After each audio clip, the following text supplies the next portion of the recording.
Sanskrit student, a very good morning all of you. Today we will start your syllabus. The chapter number 1, the name of this chapter, the rise of nationalism in Europe. Let's firstly break down the name of the chapter. In this chapter, talk about the how the nationalism rose up and how the nationalism gave up. आज हम लोग आपकी syllabus start कर रहे हैं chapter number 1, जिसका नाम है the rise of nationalism in Europe. इस चैप्टर में हम पढ़ेंगे कि किस तरह से नेशनलिज्म की फीलिंग स्टार्ट हुई थी और किस तरह से हमें नेशनलिज्म मिला था। So let's start your chapter.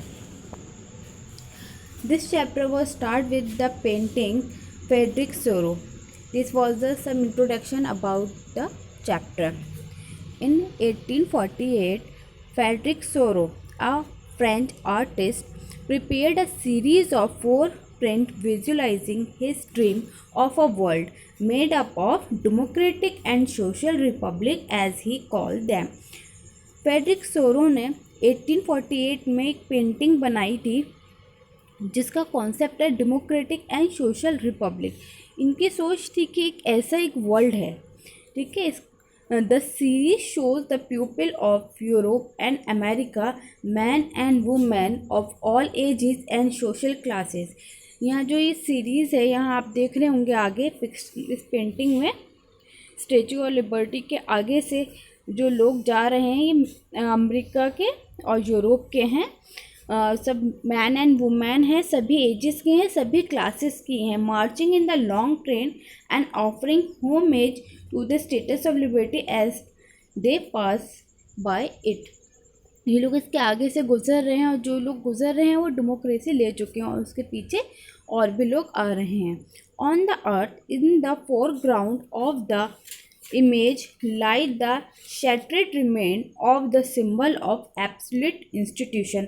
और आप देख सकते हैं इस इमेज में आगे स्टैचू ऑफ लिबर्टी के आगे जो है यहाँ पर जो ज़मीन पर ये कुछ रिमेन्स पड़े हुए हैं, ये एब्सोल्यूट इंस्टीट्यूशन के हैं, यानी जो क्राउन थे उनके वो इस सब चीज़ों को तोड़ के लोगों ने नीचे डाल दिया। यानी अब उन लोगों को मोनार्चिकल सिस्टम नहीं चाहिए था, उन्हें डेमोक्रेसी चाहिए। In Soros' utopian vision, the people of the world are grouped as distinct nations identified through their flag and national costumes. Sorio के जो एक यूटोपियन विजन था, यानी कि सिर्फ एक ही सोच थी, या रियलिटी में नहीं था। ये जो पेंटिंग है ये रियलिटी में मतलब ये इनकी सोच थी कि वर्ल्ड एक ऐसा चेंजिंग आ रही है वर्ल्ड के अंदर, बट रियलिटी में ऐसा नहीं हो रहा था। तो इसको जो है आइडेंटिफाई यहाँ पर जो हम लोग कर सकते थे, लोगों को उनके फ्लैग से कर सकते थे और उनके कॉस्ट्यूम से कर सकते थे, यानी उनके कपड़ों से। ये आप देख सकते हैं यहाँ पे फ्लैग है 3 कलर का, फ्रांस का है रेड वाइट ब्लैक, और ब्लैक रेड गोल्डन टाइप में जो है ये आपका जर्मनी का है। French revolution and the idea of the nation. French revolution से ही स्टार्ट होती है ये नेशनलिज्म की फीलिंग, यानी कि हिस्ट्री के अंदर जो ये नेशनलिज्म स्टार्ट हुआ है, ये कॉन्सेप्ट, ये आइडिया फ्रेंच रेवोल्यूशन से ही स्टार्ट होता है। Okay, French revolution started in 1789 which was the first expression of nationalism in Europe.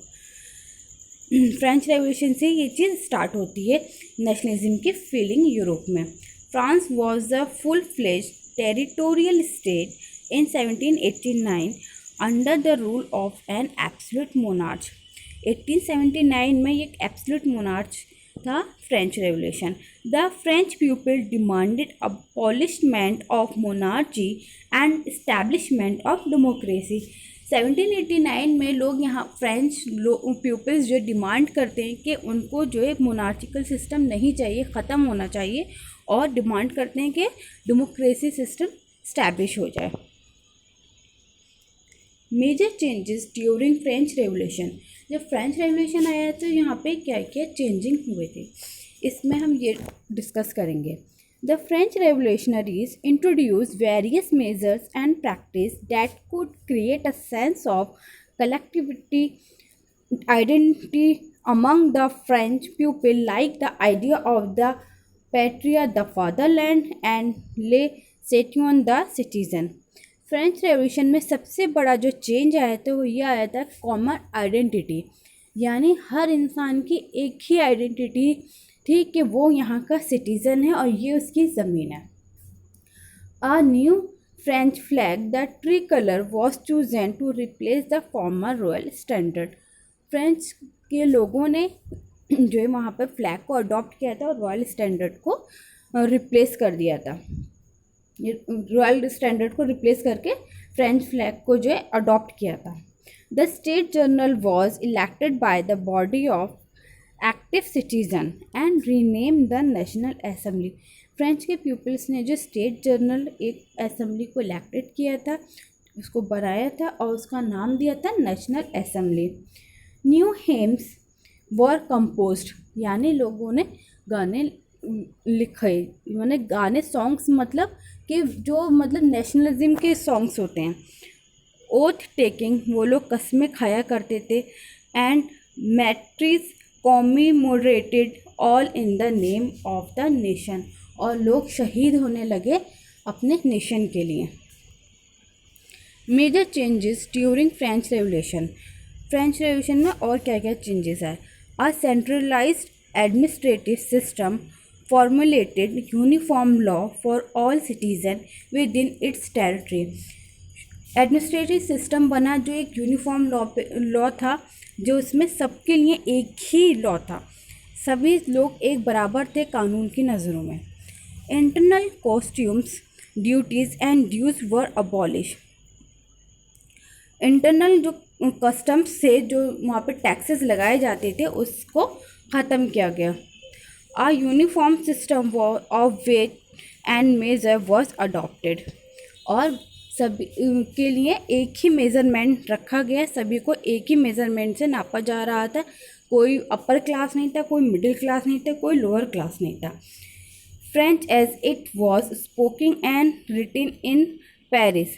Paris के अंदर फ्रेंच बोली जा रही थी और लिखी जा रही थी. Became the common language of the nation by discouraging regional dialects. और जो जगह जगह स्टेट वाइज जो अलग अलग लोगों को बोलने का तरीका था, उसको धीरे धीरे ख़त्म किया गया और सभी लोग एक ही तरह से एक ही लैंग्वेज बोलने लगे.